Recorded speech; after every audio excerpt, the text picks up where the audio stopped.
नमस्कार दोस्तों, आशा करता हूँ कि आप सभी ठीक होंगे। तो दोस्तों, आज मैंने सीडीपी के 15 क्वेश्चंस को रखा है। यदि आप इनमें से 7 क्वेश्चंस भी ठीक कर देते हैं तो आपकी तैयारी बेहतर है। तो चलो दोस्तों, आज की क्लास शुरू करते हैं। पहला क्वेश्चन है हमारा, प्राथमिक शिक्षक के लिए बाल मनोविज्ञान का ज्ञान आवश्यक है क्योंकि यह बच्चों को अनुशासित बनाने में सहायता करता है। बी, परीक्षा में परिणाम में उन्नति होती है। सी, ये बच्चों को भी अभिप्रेरित करने के लिए सुविधाजनक तरीका बन जाता है। या ऑप्शन डी, ये बच्चों के व्यवहार को समझने में शिक्षक की सहायता करता है। तो दोस्तों, इसका राइट आंसर हमारा होगा डी, ये बच्चों के व्यवहार को समझने में शिक्षक की सहायता करता है। तो दोस्तों, अगला क्वेश्चन हमारा देख लेते हैं। बाल मनोविज्ञान के आधार पर कौन सा कथन सर्वोत्तम है? सारे बच्चे एक जैसे होते हैं, कुछ बच्चे एक जैसे होते हैं, कुछ बच्चे विशिष्ट होते हैं, या ऑप्शन हमारा लास्ट डी, प्रत्येक बच्चा विशिष्ट होता है। तो दोस्तों, हमारा राइट आंसर डी हो जाएगा, प्रत्येक बच्चा विशिष्ट होता है। तो दोस्तों, अगला क्वेश्चन हमारा देख लेते हैं। प्राथमिक स्तर पर बच्चों के लिए संगीत, कहानी कहने, नाटक, कला, शिल्प, खेल आदि जैसी गतिविधियों का संचालन ऑप्शन ए सप्ताह में एक बार होना चाहिए, ऑप्शन बी प्रत्येक विषय के साथ सम्मिलित होना चाहिए, ऑप्शन सी अलग से संचालित करना चाहिए, ऑप्शन डी अतिरिक्त समय में कराया जाना चाहिए। दोस्तों, इसका राइट आंसर हमारा बी हो जाएगा, प्रत्येक विषय के साथ सम्मिलित होना चाहिए। तो दोस्तों, अगला क्वेश्चन हमारा देख लेते हैं। एक शिक्षिका अपने आप कभी भी प्रश्नों के उत्तर नहीं देती, वह अपने विद्यार्थियों को उत्तर देने के लिए समूह चर्चा और सहयोगात्मक अधिगम अपनाने के लिए प्रोत्साहित करती है। यह उपागम डैश के सिद्धांत पर आधारित है? सीखने की तत्परता, सक्रिय भागीदारी, अनुदेशात्मक सामग्री के उचित संगठन, या डी अच्छा उदाहरण प्रस्तुत करना और भूमिका प्रतिरूप बनाना। दोस्त का राइट आंसर हो जाएगा बी, सक्रिय भागीदारी। अगला क्वेश्चन हमारा दोस्तों, प्राथमिक विद्यालय के बच्चे उस वातावरण में सबसे प्रभावी ढंग से सीखेंगे। ए ऑप्शन, जहां शिक्षक आदेश देता है क्या किया जाना चाहिए।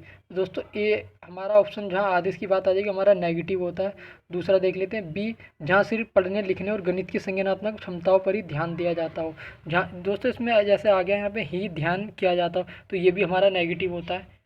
सी ऑप्शन, जहां शिक्षक सारे अधिगम में आगे होता है और विद्यार्थियों से निष्क्रिय रहने की अपेक्षा करता है। तो दोस्तों, हमारा निष्क्रिय हमारा नेगेटिव माना जाता है। और डी हमारा देख लें, जहां उनकी संवेगात्मक आवश्यकताओं की पूर्ति होती है और वह अनुभव करते हैं कि वह महत्वपूर्ण है। दोस्तों, इसका राइट आंसर हमारा डी हो जाएगा। अगला क्वेश्चन देख लेते हैं। एकल अभिभावक वाले बच्चों को पढ़ाते समय शिक्षक को ए ऑप्शन इस तथ्य की अनदेखी करनी चाहिए और ऐसे बच्चों के साथ अन्य बच्चों के समान व्यवहार करना चाहिए। बी ऑप्शन, इस प्रकार के बच्चे के साथ भिन्न प्रकार के व्यवहार करने चाहिए। सी ऑप्शन, ऐसे बच्चों को कम गृह कार्य देना चाहिए। या डी ऑप्शन, स्थिर और एक रूप वातावरण उपलब्ध कराना चाहिए। दोस्तों, इसका आंसर हमारा ए हो जाएगा, इस तथ्य की अनदेखी करनी चाहिए और ऐसे बच्चों के साथ अन्य बच्चों के समान व्यवहार करना चाहिए, जो कि हमारा पॉजिटिव आंसर है सब में। अगला क्वेश्चन हमारा, एक शिक्षिका अपनी प्राथमिक कक्षा में प्रभावी अधिगम को बढ़ा सकती है। तो ए ऑप्शन, अधिगम में छोटी छोटी उपलब्धियों के लिए पुरस्कार देकर। दोस्तों, पुरस्कार देना हमारा नेगेटिव में आ जाता है। ड्रिल और अभ्यास के द्वारा। सी, अपने विद्यार्थियों प्रतियोगिता प्रोत्साहन देकर। या डी, विषय वस्तु को विद्यार्थियों के जीवन के साथ संबंधित करके। तो दोस्तों, इसका राइट आंसर हमारा डी हो जाएगा, जैसे हमारा एनसीएफ भी कहता है कि हमें बच्चों को बाहरी वातावरण से जोड़कर पढ़ाना है। बालक केंद्रित शिक्षा के अंतर्गत क्या सम्मिलित नहीं है? गृह कार्य प्रदान करना। बी ऑप्शन, बालकों को प्रश्न पूछने के लिए प्रेरित करना। सी, बालक के अनुभव को प्राथमिकता प्रदान करना। या डी, बालक की सृजनात्मकता को बढ़ावा देना। तो दोस्तों, इसका राइट आंसर हमारा ए हो जाएगा, गृह कार्य प्रदान करना, क्योंकि इसमें नहीं पूछा, हमारा नेगेटिव पूछा, तो हमें बच्चों को गृह कार्य प्रदान करना नहीं होता। अगला क्वेश्चन हमारा दोस्तों, राष्ट्रीय पाठ्यचर्या की रूपरेखा 2005 की संस्तुतियों के संबंध में कौन सा कथन सत्य नहीं है? दोस्तों, इसमें नहीं पूछा, नेगेटिव। विश्वविद्यालय को राजनीति से मुक्त रखना। बी ऑप्शन, ज्ञान को बाहरी जीवन से जोड़ना। सी ऑप्शन, राष्ट्र के प्रजातांत्रिक मूल्यों का सम्मान। या डी, परीक्षाओं में लचीलापन। तो दोस्तों, हमारा इसका राइट आंसर ए हो जाएगा, विश्वविद्यालय को राजनीति से मुक्त रखना। ऐसी ये बात एनसीएफ में नहीं कही गई है। दोस्तों, अगला क्वेश्चन देख लेते हैं। शिक्षा का अति महत्वपूर्ण उद्देश्य है? ए ऑप्शन, आजीविका कमाना। बी, बच्चे का सर्वांगीण विकास। सी, पढ़ना एवं लिखना सीखना। या डी, बौद्धिक विकास। तो दोस्तों इसका राइट आंसर हमारा बी हो जाएगा, बच्चे का सर्वांगीण विकास। दोस्तों अगला क्वेश्चन देख लेते हैं। एक बाल केंद्रित कक्षा में बच्चे सामान्यतः सीखते हैं व्यक्तिगत और सामूहिक दोनों रूप से, बी मुख्य रूप से शिक्षक से, सी व्यक्तिगत रूप से, या डी समूह में। तो दोस्तों इसका राइट आंसर हमारा ए हो जाएगा, व्यक्तिगत और सामूहिक दोनों रूप से सीखते हैं।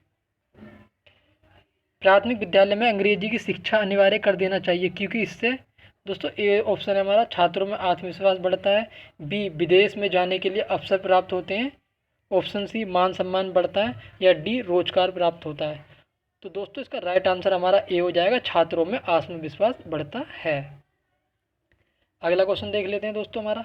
यदि कोई विद्यार्थी क्लास में बार बार प्रश्नों को पूछता है तो आप क्या करोगे? आपको इसमें एज अ टीचर आंसर देना है, आप क्या करोगे? प्रश्नों को पूछने की अनुमति नहीं देनी चाहिए, बी प्रश्नों को पूछने से रोकना चाहिए, या सी पूछने के लिए प्रेरित करना चाहिए, या ऑप्शन डी पूछने के लिए हतोत्साहित करना चाहिए।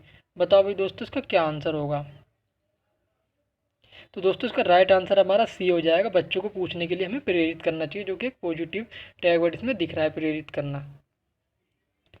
जब एक निरोगी बच्चा विद्यालय में आता है तो एक शिक्षक को क्या करना चाहिए?